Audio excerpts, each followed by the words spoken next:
بسم اللہ الرحمن الرحیم۔ محترم حضرات، میرا نام عبدالرؤف فاروقی ہے۔ میں جامعہ اشرفیہ لاہور سے فارغ التحصیل ہوں۔ میں نے تمام تر دینی تعلیم جامعہ اشرفیہ لاہور سے ہی حاصل کی ہے۔ میں نے آج تک سوشل میڈیا پہ جو لوگ ڈاکٹر ہوں، انجینئر ہوں، پروفیسر ہوں،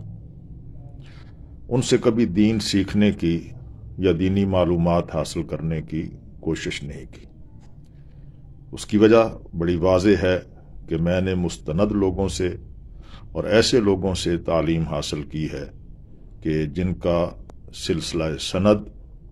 سرور دو عالم صلی اللہ علیہ وسلم تک متصل چلا جاتا ہے، اور جن لوگوں کا سلسلہ سند نبی کریم صلی اللہ علیہ وسلم تک نہ پہنچتا ہو، یعنی انہیں سند متصل حاصل نہ ہو، ان سے دین سیکھنے کی میں نے کبھی کوشش نہیں کی اور میں ضرورت بھی محسوس نہیں کرتا۔ کبھی میں نے ان کی تقریریں سنی بھی نہیں، بیانات بھی نہیں سنے، نظر انداز کرتا رہا ہوں۔ لیکن چند دن پہلے میرے ایک حساس اور درد مند عزیز نے مجھے اس بات کی طرف توجہ دلائی کہ آپ کچھ نہ کچھ سنا کریں اور اس پر اپنا تبصرہ اور تجزیہ پیش کیا کریں۔ سب سے پہلے جب میں نے اس سلسلے میں کچھ سننا چاہا تو وہ جناب جاوید احمد غامدی صاحب کا ایک کلپ تھا، جس میں وہ اپنے سامنے ایک چٹ رکھ کر ایک سوال کا جواب دے رہے تھے۔ سوال یہ تھا کہ درس نظامی کے بارے میں آپ کی رائے کیا ہے؟ تو انہوں نے اس کا جواب دیتے ہوئے یہ فرمایا کہ درس نظامی تو ایک ایسا نصاب تعلیم ہے کہ جس کو عجائب گھر میں رکھ دینا چاہیے، اس لیے کہ اس نصاب کے ذریعے قرآن اور حدیث کی تعلیم اور علم حاصل نہیں ہوتا، بلکہ اس نصاب نے قرآن اور حدیث کے علم کو نظر انداز کیا ہے اور پس پشت ڈالا ہے۔ یہ مفہوم تھا ان کے جواب کا۔ مجھے انتہائی افسوس ہوا اس بات پر کہ یا تو وہ درس نظامی کے بارے میں لا علم ہیں، انہیں کچھ پتہ ہی نہیں ہے کہ اس کی تفصیل کیا ہے، اور یا وہ جان بوجھ کر جسے تجاہل عارفانہ کہتے ہیں، وہ درس نظامی کی اہمیت کو اپنے قارئین اور سامعین جو ہیں ان کی نظروں میں ختم کرنے کی کوشش میں مصروف ہے۔ درس نظامی کیا ہے اور جناب جاوید احمد غامدی صاحب کے تبصرے کی حیثیت کیا ہے؟ درس نظامی یہ 8 سال کا نصاب ہے جو ابتدائی صرف نحو سے لے کر قرآن اور حدیث کی تعلیم تک مکمل نصاب ہے۔ اس نصاب کے 2 حصے ہیں، اس کو 2 حصوں میں تقسیم کیا گیا ہے۔ ایک کو کہتے ہیں علوم عالیہ، اعلیٰ ترین علوم، اور ایک حصہ ہے علوم عالیہ۔ علوم عالیہ تو وہ علوم ہیں جن کے سیکھے بغیر کوئی شخص بھی عربی زبان کی جو دستاویزات ہیں یا ہمارا سرمایہ ہے قرآن اور حدیث کی صورت میں، اسے سمجھ نہیں آ سکتی، اور ان علوم عالیہ کو جاننے کے لیے، ان کا گہرا علم حاصل کرنے کے لیے یہ ضروری ہے کہ علوم عالیہ پوری طرح پڑھے جائیں۔ علوم عالیہ میں کیا ہے؟ صرف ہے، نحو یعنی گرامر، جس کو عام زبان میں گرامر کہتے ہیں، عربی زبان کے گرامر، عربی زبان کو سمجھنے کے لیے بنیادی قواعد و ضوابط، عربی عبارت اور الفاظ اور ان کا جو گہرا علم ہے، مفہوم ہے، اسے سمجھنے کے لیے جو کچھ پڑھایا جاتا ہے درس نظامی میں، اسے علوم عالیہ کہتے ہیں، یعنی ذریعہ علوم عالیہ حاصل کرنے کے۔ لیکن علوم عالیہ کیا ہے؟ ایک تو ہے اصول فقہ، دوسرا ہے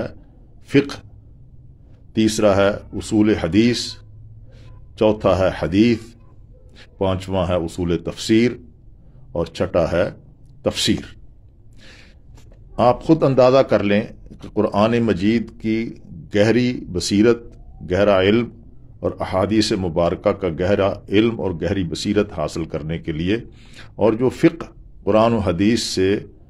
اسلامی فقہ مرتب ہوئی ہے، فقہائے کرام کی قبروں پہ اللہ رحمت نازل فرمائے، انہوں نے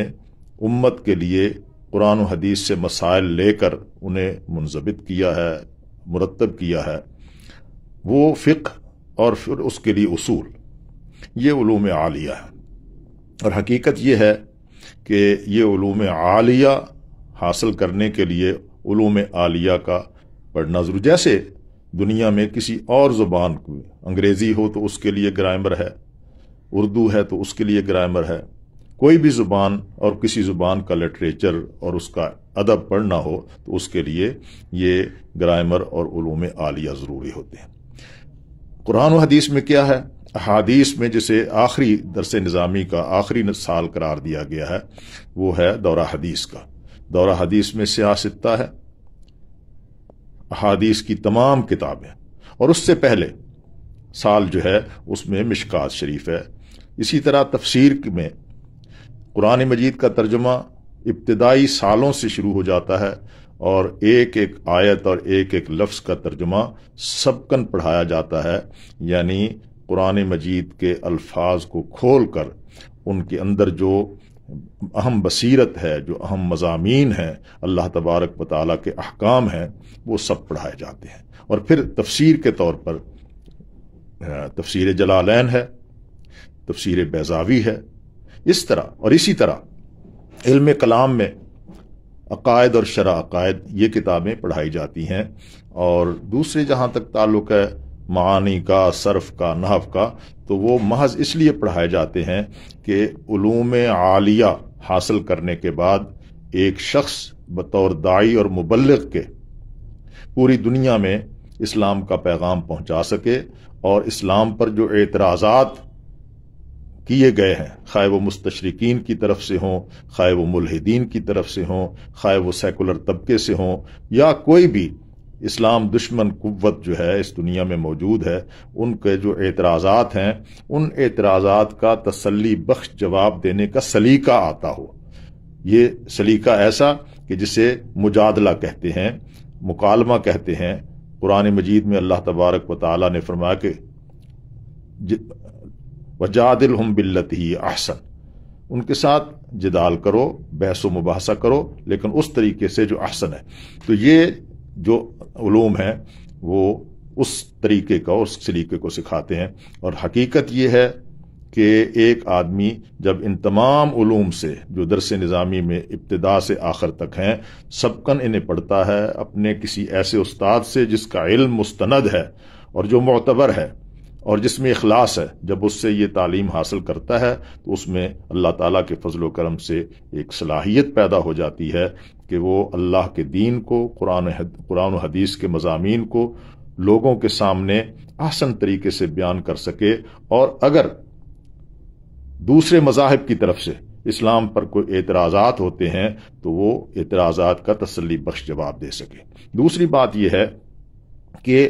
درس نظامی کی تکمیل کے بعد کبھی کسی نے یہ دعویٰ نہیں کیا کہ میں عالم ہو گیا ہوں، اور اساتذہ بھی جو سند دیتے ہیں اس میں یہ نہیں کہا جاتا کہ یہ عالم ہو گیا ہے، بلکہ اس میں یہ کہا جاتا ہے کہ اس میں علوم سے استفادہ کرنے، نئی نئی کتابوں، نئے نئے جو سلسلے ہیں ان سے علم حاصل کرنے کی اس میں صلاحیت پیدا ہو گئی ہے۔ اور ویسے فوق کل ذی علم علیم، اللہ تبارک و تعالیٰ نے تو خود قرآن مجید میں یہ ارشاد فرما دیا کہ ہر صاحب علم کے اوپر ایک اور صاحب علم موجود ہے، علم کبھی بھی ختم نہیں ہوتا۔ حضور سرور دو عالم صلی اللہ علیہ وسلم نے فرمایا کہ اطلب العلم من المہد الی اللحد، ماں کی گود سے لے کر قبر کنارے تک علم حاصل کرو۔ تو یہ علماء ہیں جو انما یخش اللہ من عبادہ العلماء کا نمونہ ہے۔ ان پر تان و تشنیع کرنے کے لیے درس نظامی کو یہ کہنا کہ اسے ڈال دیا جائے عجائب گھر میں، میں سمجھتا ہوں کہ جاوید غامدی صاحب یا کوئی انجینئر، کوئی یا ڈاکٹر جسے درس نظامی سے تکلیف ہے، اس طرح کے دانشوروں کو، اس طرح کے مفکرین کو اور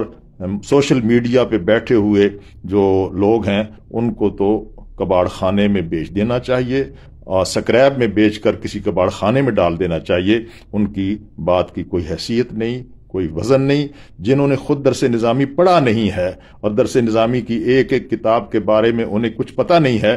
ان کو درس نظامی پر تبصرہ کرنے کا کوئی حق حاصل نہیں ہے، اور اگر وہ تبصرہ کرتے ہیں تو اس تبصرے کی حیثیت یہی ہے کہ اس تبصرے کو اٹھا کر جو ہے وہ ردی کی ٹوکری میں ڈال دیا جائے، وہ اس قابل نہیں ہے کہ اس کی طرف توجہ کی جائے۔ میں یہ سمجھتا ہوں کہ جاوید غامدی صاحب نے اپنے جہالت کا اظہار کیا ہے، انہیں درس نظامی کے بارے میں کچھ علم نہیں ہے۔ وہ ان 8 سال کی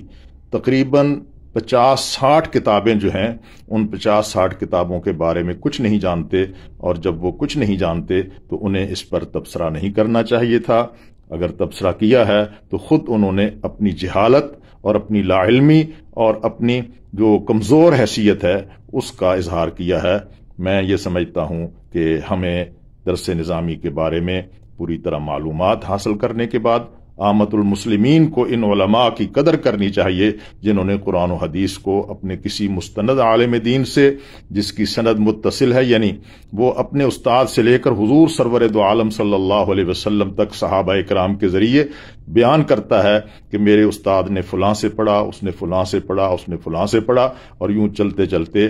صحابہ کرام اور نبی کریم صلی اللہ علیہ وسلم تک یہ سلسلہ پہنچتا ہے۔